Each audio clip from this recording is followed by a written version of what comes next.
How to delete Facebook account on laptop. Hey everybody, welcome back to our channel. In today's video I will guide you through the steps on how you can delete Facebook account on laptop, so make sure to watch the video till the end. Now if you'd like to delete your Facebook account on laptop, all you have to do is just go to facebook.com and log into your account. Then after you do that, from this particular page you want to just make sure to hit this account icon from the top right and go to settings and privacy and go to settings.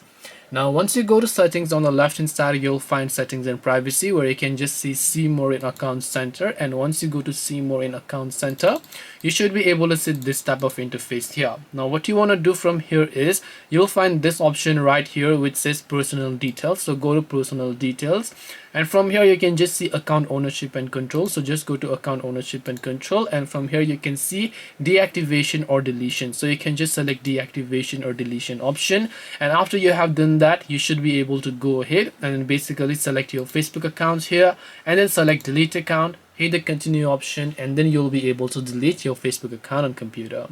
This way you'll be able to delete your Facebook account from computer. Hope this video was helpful. If you have got any questions, feel free to leave them down. Thank you for watching and see you in the next video.